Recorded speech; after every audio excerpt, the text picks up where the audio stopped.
Interpersonal Communication Section 2.4. Improving how you see yourself. The way we see ourselves can be improved by becoming aware of how schema, the way we categorize what we perceive, socializing forces, self-fulfilling prophecies, and negative patterns of thinking can distort our ability to describe and evaluate ourselves. How we perceive others can be improved by developing better listening and empathetic skills, becoming aware of stereotypes and prejudice, developing self-awareness through self-reflection, and engaging in perception checking. Improving how you see yourself. How we see ourselves, our self-perceptions can and do change.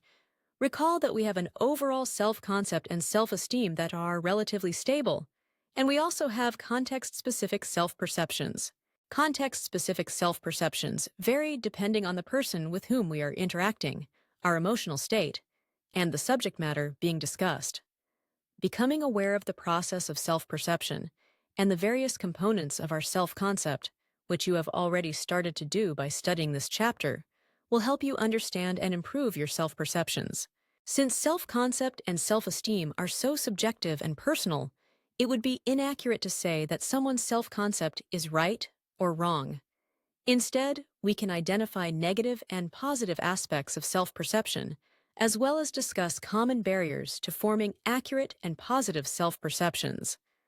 We can also identify common patterns that people experience that interfere with their ability to monitor, understand, and change their self-perceptions. Changing your overall self-concept or self-esteem is not an easy task, given that these are overall reflections on who we are and how we judge ourselves that are constructed over many interactions. A variety of life-changing events can relatively quickly alter our self-perceptions.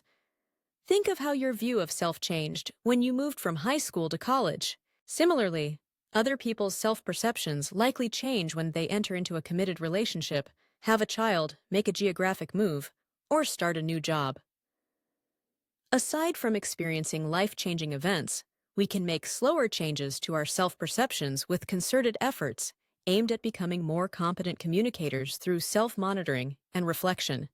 As you actively try to change your self-perceptions, do not be surprised if you encounter some resistance from significant others. When you change or improve your self-concept, your communication will also change, which may prompt other people to respond to you differently.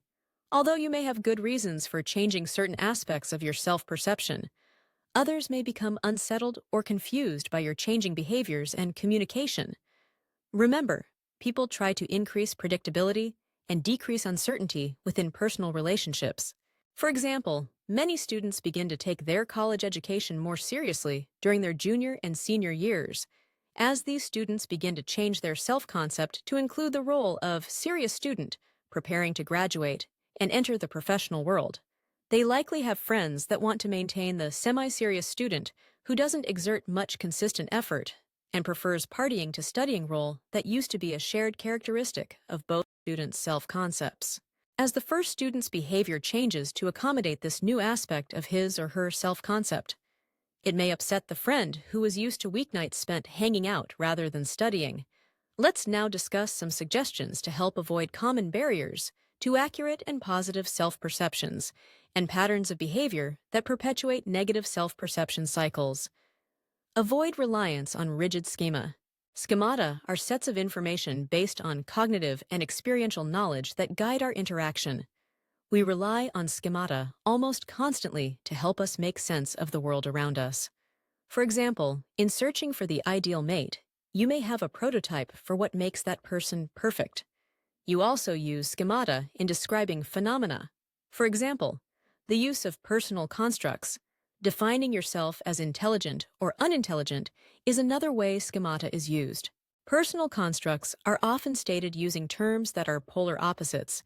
Sometimes schemata become so familiar that we use them as scripts, which prompts mindless communication and can lead us to overlook new information that may need to be incorporated into the schema. So it's important to remain mindful of new or contradictory information that may warrant revision of a schema.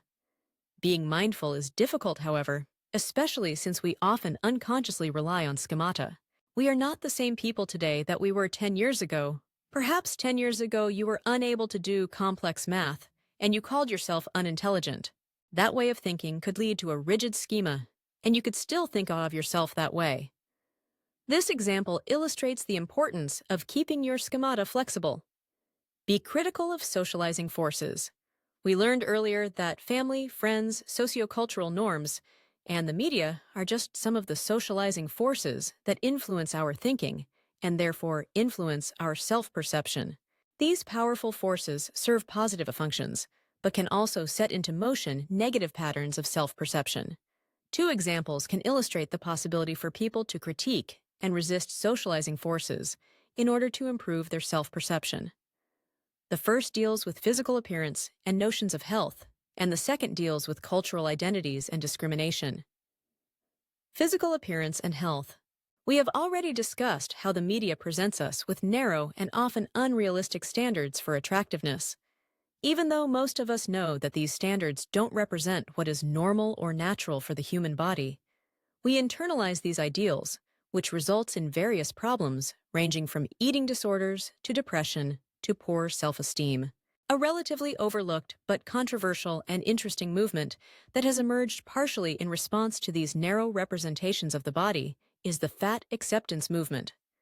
The fat acceptance movement has been around for more than 30 years, but it has more recently gotten public attention due to celebrities like Oprah Winfrey and Kirstie Alley, who after years of publicly struggling with weight issues have embraced a view that weight does not necessarily correspond to health. Many people have found inspiration in that message and have decided that being healthy and strong is more important than being thin.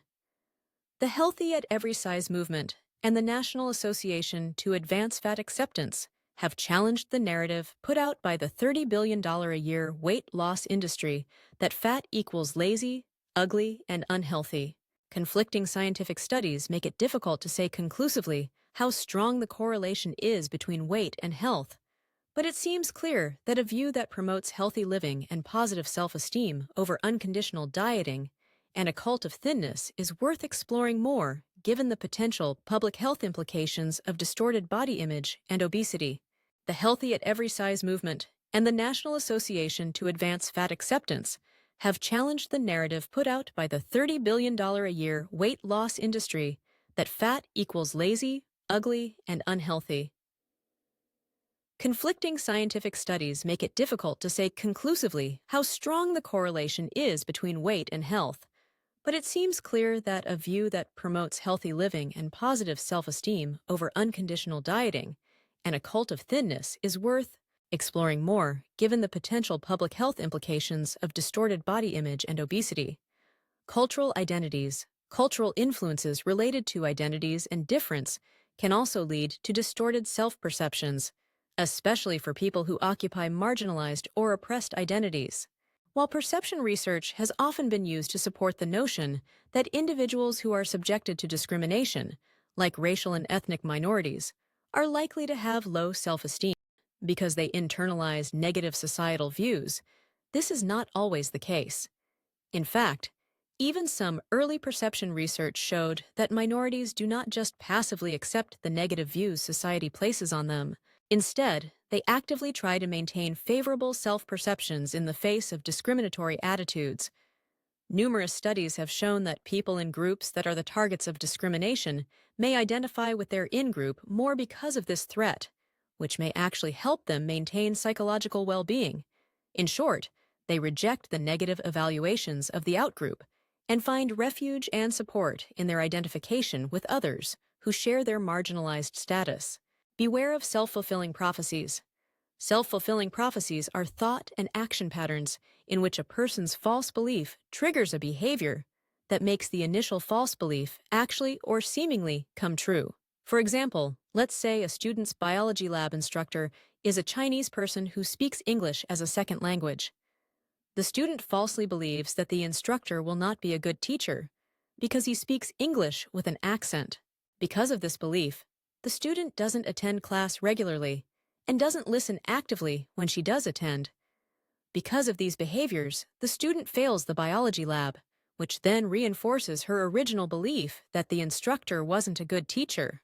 Although the concept of self-fulfilling prophecies was originally developed to be applied to social inequality and discrimination, It has since been applied in many other contexts, including interpersonal communication.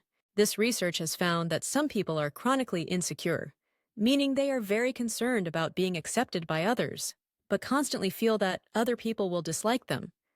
This can manifest in relational insecurity, which is again based on feelings of inferiority, resulting from social comparison with others, perceived to be more secure and superior. Such people often end up reinforcing their belief that others will dislike them because of the behaviors triggered by their irrational belief.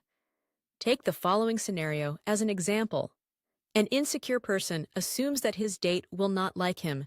During the date, he doesn't engage in much conversation, discloses negative information about himself, and exhibits anxious behaviors. Because of these behaviors, his date forms a negative impression and suggests they not see each other again, reinforcing his original belief that the date wouldn't like him. The example shows how a pattern of thinking can lead to a pattern of behavior that reinforces the thinking, and so on.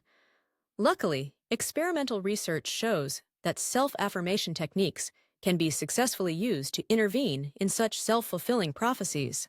Thinking positive thoughts and focusing on personality strengths can stop this negative cycle of thinking and has been shown to have positive effects on academic performance, weight loss, and interpersonal relationships.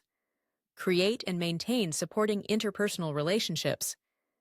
Aside from giving yourself affirming messages to help with self-perception, it is important to find interpersonal support.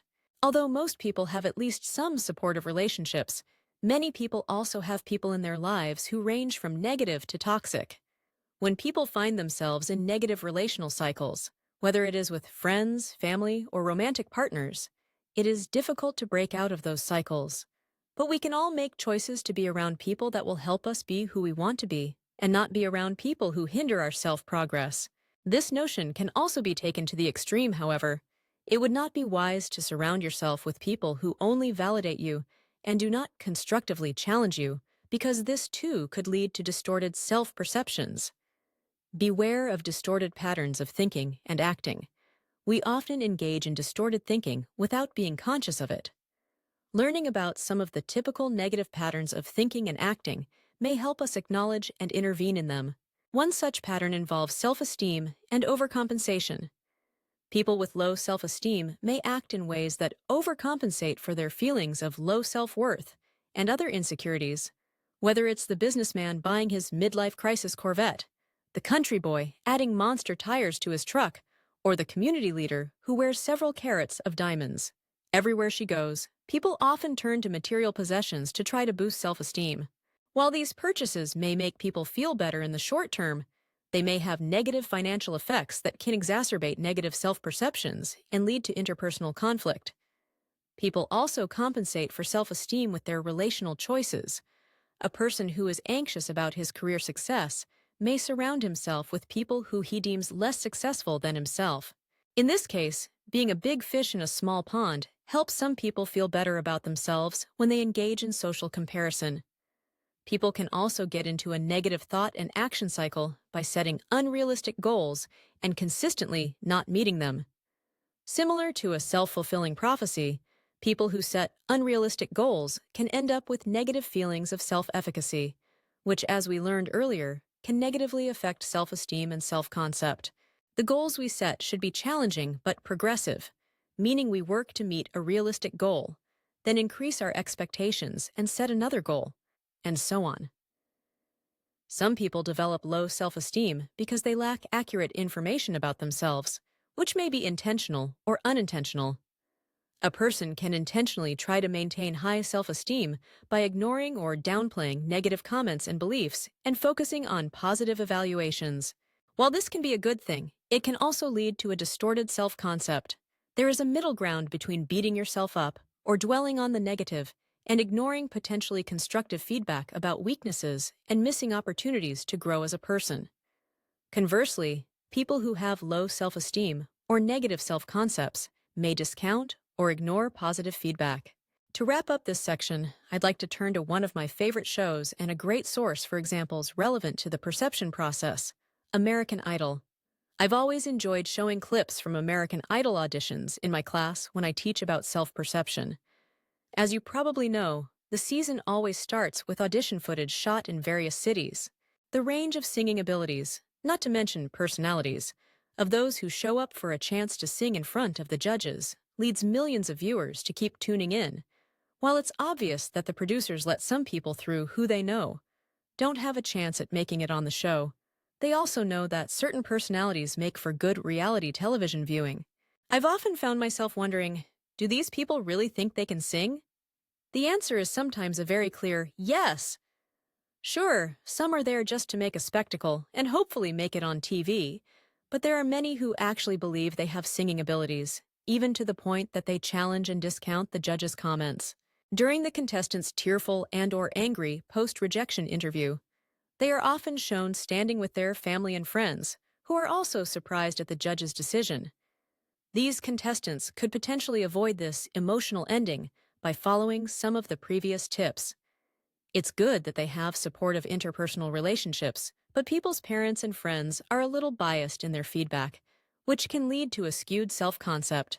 These contestants could also set incremental goals.